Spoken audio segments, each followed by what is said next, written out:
ज्योति मल्होत्रा इस दिनों में सोशल मीडिया पर वायरल है। खबर क्या है हम इस वीडियो में आपको बताने वाले हैं। आप वीडियो के लास्ट तक बने रहिए। नमस्कार, आप देखना शुरू कर चुके हैं द बम्बाट और जिक्र करने वाले हैं इस वक्त की बड़ी खबर को लेकर। ज्योति मल्होत्रा पर कई बड़े खुलासे हुए हैं। पहले पाक फिर कश्मीर का दौरा और ऑपरेशन सिंदूर के दौरान पाक एजेंट से सीधे संपर्क, जासूसी करने के आरोप में गिरफ्तार हरियाणा की यूट्यूबर ज्योति मल्होत्रा से पूछताछ जारी है। 22 अप्रैल को पहलगाम में हुए आतंकी हमले के बाद आतंकी ठिकानों को खत्म करने के लिए पाकिस्तान में घुसकर चलाए गए ऑपरेशन सिंदूर में वक्त ज्योति मल्होत्रा की गतिविधियां और संपर्क विशेष रूप से संदिग्ध पाई गई है। हमले के पहले वह पाकिस्तान गई थी, इसके बाद वह कश्मीर का दौरा भी किया गया था। हरियाणा के यूट्यूबर ज्योति मल्होत्रा को लेकर एक के बाद एक चौंकाने वाले खुलासे सोशल मीडिया पर सामने आ रहे हैं।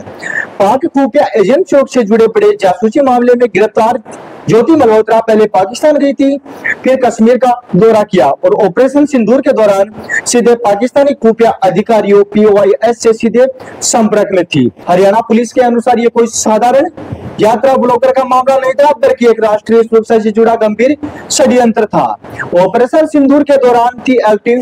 22 अप्रैल को पहलगाम में हुए आतंकी हमले के बाद आतंकी ठिकानों को खत्म करने के लिए पाकिस्तान में घुसकर चलाए गए ऑपरेशन सिंदूर के वक्त ज्योति मल्होत्रा की गतिविधियां और संपर्क विशेष रूप से संदिग्ध पाई गई है। पुलिस के मुताबिक वह इसी दौरान POIS के संपर्क में थी और संवेदनशील सूचनाएं व्हाट्सएप, टेलीग्राम और स्नैपचैट के जरिए साझा कर रही थी। कश्मीर दौरे और पाकिस्तान लीक पर गहन जांच। हिसार के SP शशांक कुमार साहू ने बताया कि ज्योति मल्होत्रा पहलगाम हुए में आतंकी हमले में पहले कश्मीर गई थी और उससे पहले पाकिस्तान की यात्रा कर चुकी थी, जो एक प्रायोजित यात्रा मानी जा रही है। पुलिस अब इन यात्राओं में आपसी संबंध और उद्देश्य को खंगोल कर रही है। पुलिस ने यह भी बताया कि वह एक बार चीन भी गई थी और वहां से वीजा मांगते हुए वीडियो को शेयर किया था। वह अन्य भारतीय यूट्यूब इन्फ्लुएंसर से संपर्क में थी। इनके पाक एजेंसियों से जुड़ा आशंका पर भी जांच चल रही है। पाकिस्तान की खुफिया एजेंसियों से संपर्क में भारत के संवेदनशील जानकारियां साझा करने के आरोप में हिसार की यूट्यूबर ज्योति मल्होत्रा को पुलिस ने गिरफ्तार कर लिया है। शनिवार को उसे न्यायिक मजिस्ट्रेट की अदालत में पेश किया गया, जहां से पुलिस को 5 दिन की रिमांड मिली है। अब उसे 22 मई को दोबारा कोर्ट में पेश किया जाएगा। सुरक्षा एजेंसियों को ज्योति मल्होत्रा के लैपटॉप और मोबाइल के अहम सुराग मिले हैं। DSP हेडक्वार्टर हिसार कमलजीत ने मीडिया को बताया कि पुलिस ने छापेमारी के दौरान ज्योति का लैपटॉप और मोबाइल जब्त कर लिया है। प्रारंभिक जांच में इन डिवाइसों को ये संकेत मिले हैं कि वह पाकिस्तान को गोपनीय जानकारियां भेज रही थी। बरामद डाटा को फोरेंसिक जांच जारी कर रही है और कई अहम सुराग मिले हैं। लीगल एक्सपर्ट से जानते हैं कि ज्योति किन किन धाराओं के आरोप लगाए गए हैं और यह आरोप अगर साबित होते हैं तो उन्हें कितनी सजा मिल सकती है। ज्योति मल्होत्रा पर इन धाराओं में दर्ज हुआ केस। ज्योति के खिलाफ भारतीय दंड संहिता BNS की धारा 152 और आधिकारिक गोपनीयता अधिनियम 1923 की धारा 3, 4 और 5 के तहत मामला दर्ज किया गया है। उसका लिखित कबूलनामा भी दर्ज किया गया है। जांच अभी आर्थिक क्राइम ब्रांच हिसार को सौंप दी गई है। क्या हवाला में खेल में भी शामिल रही ज्योति? इसके अलावा जिन आरोपियों को अरेस्ट किया है उनमें से 32 साल की गजाला शामिल है।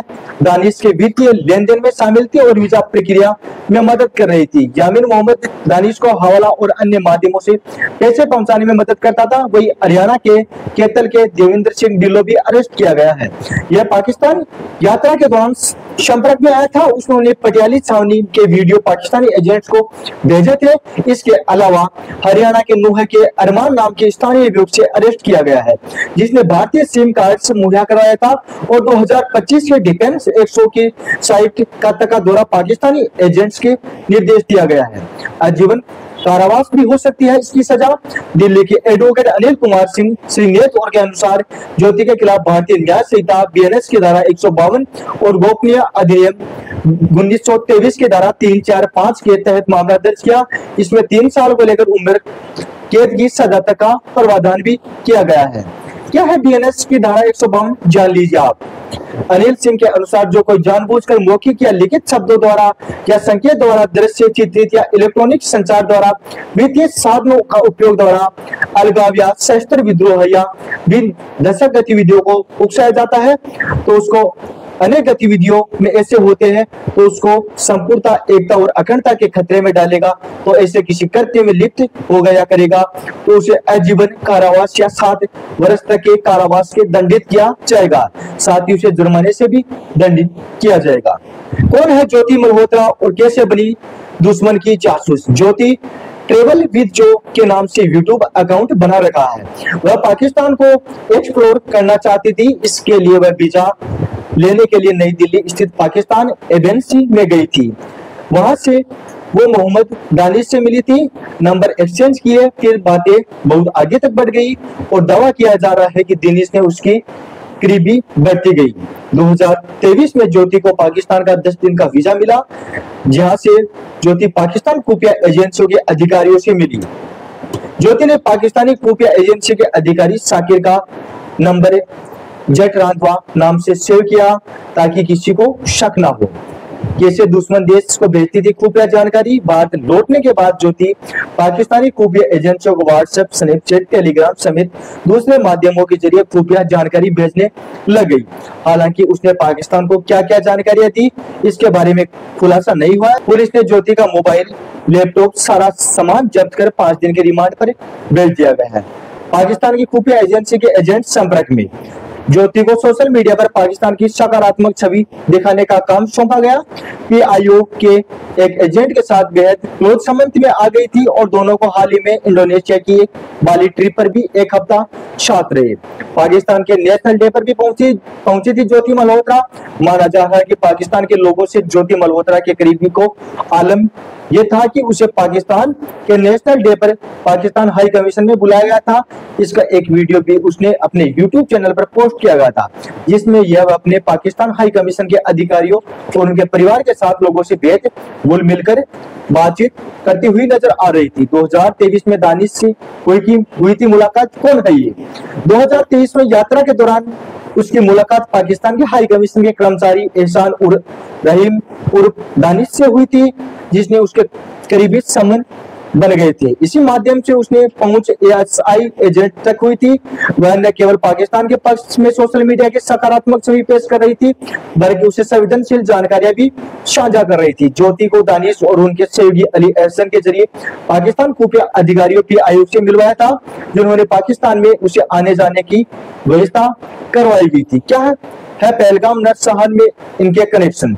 दरअसल ज्योति मार्च में पाकिस्तान में गई थी और अप्रैल में पहलगाम आतंकी हमले हुआ था। ज्योति दिसंबर जनवरी में पहलगाम गई थी। इसके बाद मार्च में पाकिस्तान, ऐसे में कुछ लोग उसका पहलगाम नरसंहार से कनेक्शन से बढ़ रहे हैं।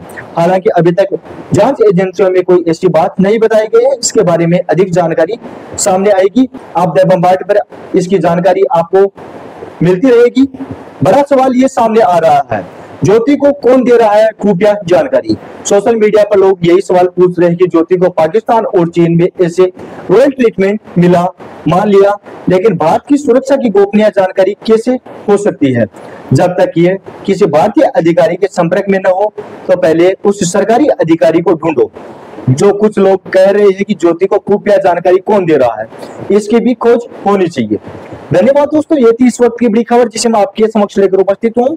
फिर मिलते हैं एक बड़ी खबर के साथ, एक अन्य वीडियो के साथ। यदि आप हमारे द बम्बार्ड चैनल में नए हैं तो चैनल को सब्सक्राइब जरूर करें, क्योंकि सब्सक्राइब करने के लिए आपको कोई पेटीएम, फोन पे की जरूरत नहीं पड़ेगी, कोई आपको ट्रांजेक्शन नहीं करना पड़ेगा। सीधा आप यूट्यूब पे जाइए और द बम्बार्ड सर्च करिए, वहां पर मिलेगी आपको बड़ी खबर। आज के लिए इतना ही, मिलते हैं एक अन्य खबर के साथ। तब तक के लिए आप स्क्रॉल करते रहिए द बम्बार्ड के अन्य वीडियो। धन्यवाद।